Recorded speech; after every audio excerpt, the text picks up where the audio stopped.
No father should have to lose his son. It goes against the natural order of things. Without our sons, we have no future. I've spent my life fighting stupidity and cowardice for a better world where good people can prosper and thrive without fear. I know the cost. I see it every day, and I accept it. But I can't accept this. Will's tragedy can't be for nothing. I'll make sure of that. This is not where it ends. This is where it begins. I checked in on Mitchell today.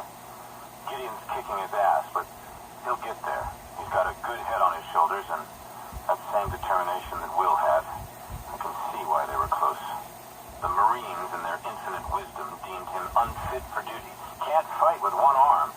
Never tell a soldier what he can't do. If anyone deserves a second chance, it's guys like Mitchell. Give me an army of men like him, and there's nothing Atlas can't do. Lagos. If there were a better example of government ineptitude, I haven't seen it. The KVA walked in like they owned the place, like it was their right to take whatever they wanted. Helpless, the officials come to me. They came shocked that a few well-armed men can bring a nation so great, so powerful, to its knees. What sort of men are they? They ask. I tell them they are simply men who are willing to do whatever it takes to achieve their goals, without emotion, without bias. And once you understand this most basic of facts, you have everything you need.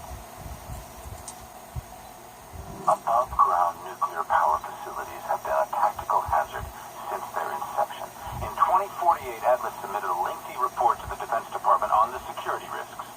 I guess they didn't like the findings because they buried the report. I think they gave us the security contract just to shut us up. But that's not why I accepted the job. I took the contract because Atlas would give the taxpayer the best return on their buck. We spent millions on concrete reinforcements. We build anti-aircraft defenses, but our greatest achievement? Eliminating human error. You can build your defenses as strong as you like, but the human race is the weakest link in any system. When an attack does come, and I have no doubt it will, then mark my words, it will be because someone has left the door unlocked. You can't protect what you can't control.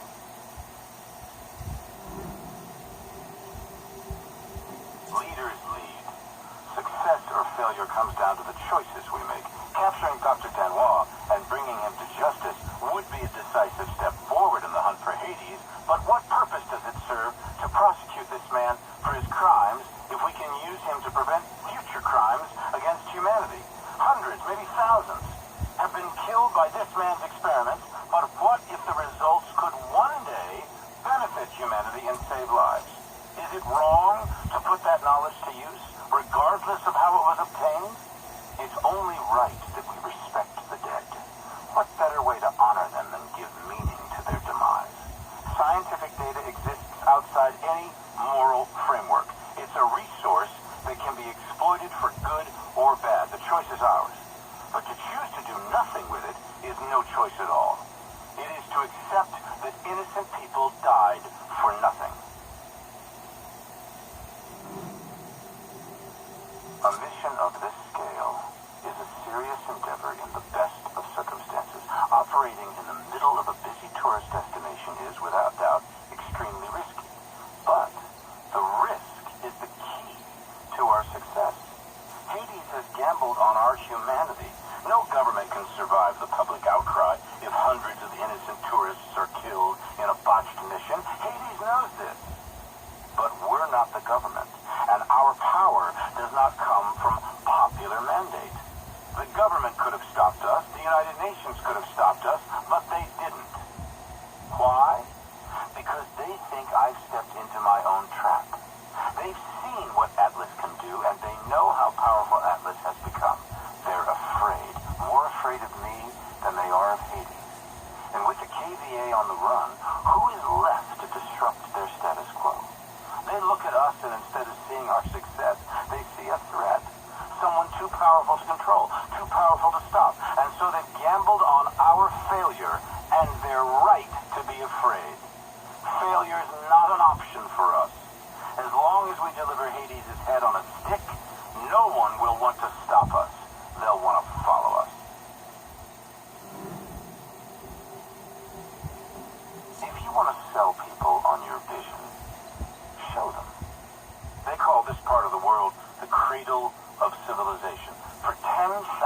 years, it was the center of trade and culture, home to kings, caliphates, despots, and dictators.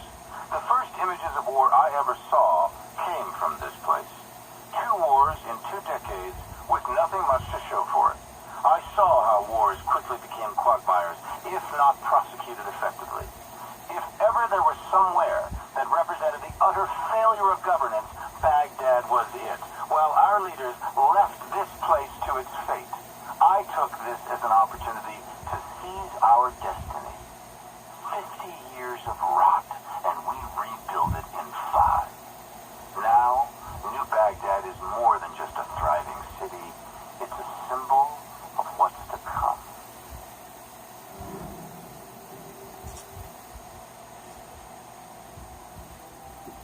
Everybody thinks their ideas are right. That's why the people you call terrorists call themselves freedom fighters. The fundamentalists think they're right, the capitalists think they're right, the communists think they're right. And no one will ever convince anyone of anything. And all these honorable men lecturing the world on the floors of congresses and parliaments whose time has long since passed refuse to admit, publicly at least, ideas don't determine who's right. Power determines who's right.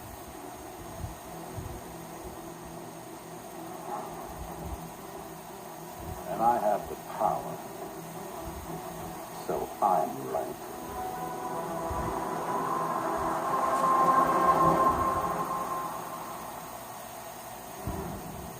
On days like these, it's hard to remember what progress looks like. Billions of dollars, years of research. The human body is not a machine that we can simply rebuild. Tissue damage takes time to heal. Cells take time to grow. We are mortal creatures, and time is never our friend. We've successfully accelerated the growth process, but the cells are unable to sustain themselves after a certain period. Nevertheless, Danois continues to be a valuable asset. Without Danois, Manticore would have died at the developmental stage. Disloyalty? There is no greater crime. There is no punishment harsh enough. They must have recruited Mitchell. I saw something in him, something you rarely see in a man. A leader. Something of myself, maybe. A man who can follow blindly yet still think for himself. Will had to strike out on his own. Disloyal? I used to think so. But maybe I was wrong. I like to think Will would have come back into the fold, given time. In order for a butterfly to be born, a caterpillar must die. At a certain point, imaginal cells are triggered in the caterpillar's DNA.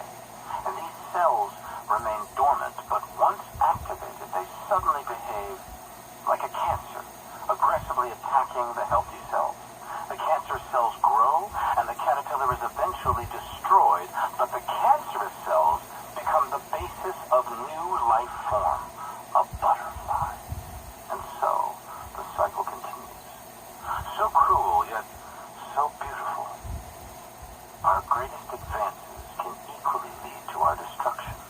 Manticore is the fork in the road. One path leads to death, a weapon more powerful than anything before it, and the other to life, the regeneration of human cells, the conquest of death itself, immortality. You can turn anything into a weapon. It just takes imagination. Some of the most successful military campaigns succeeded simply because no one ever imagined it was possible.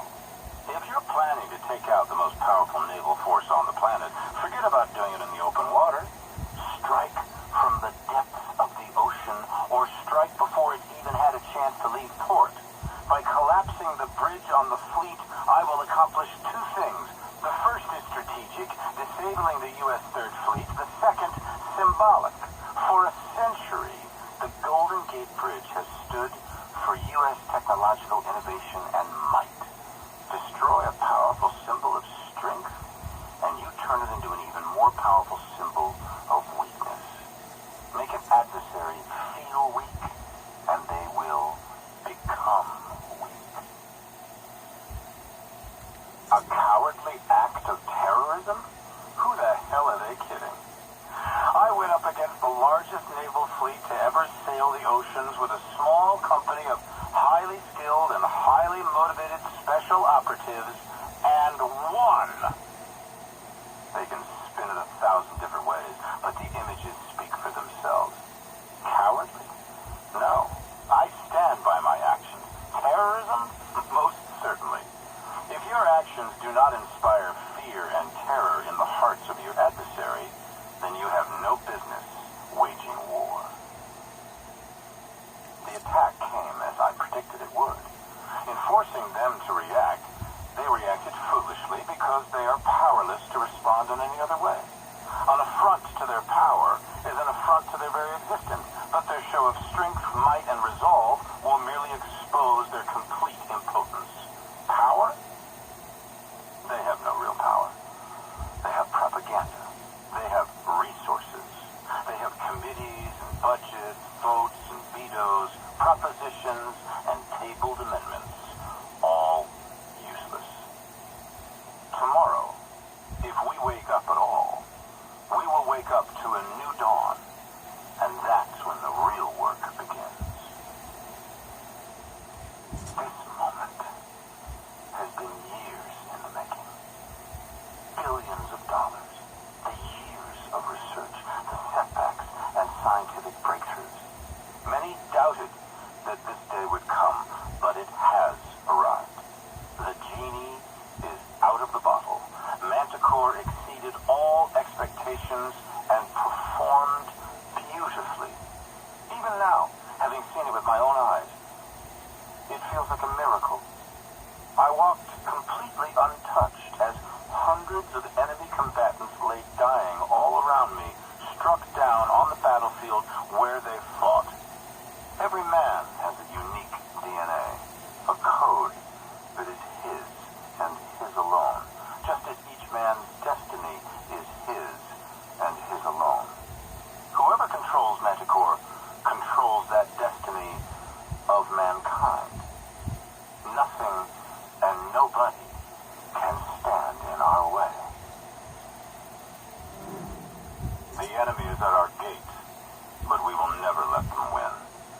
What I've started will continue, whether I'm here to see it or not. I'm merely an agent for change, guiding us toward our shared destiny. Our children will live to see the end of terror, of famine, of oppression, and brutality.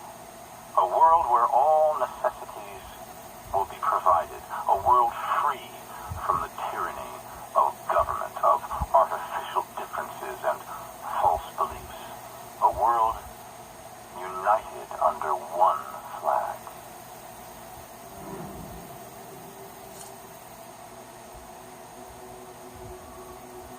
Democracy? Democracy. Democracy isn't what these people need. Hell, it's not even what they want. America's been running around the globe trying to install democracy in nation after nation for a century, and it hasn't worked one time. Now, why do you think that is? Because these countries don't have the most basic building blocks necessary to support a democracy. Little things like we ought to be tolerant of those who disagree with us, or we ought to be tolerant of those who worship a different God than us, or that a journalist ought to be able to disagree with a fucking president. And you think you can walk into this country based on fundamentalist religious principles, drop a couple of bombs, topple a dictator, and start a democracy? Be afraid. People don't want freedom. They want rules, boundaries, protection from invaders and from themselves. People need a leader who can both provide the constraints and the support to keep chaos at bay. And you give them that, and they'll follow.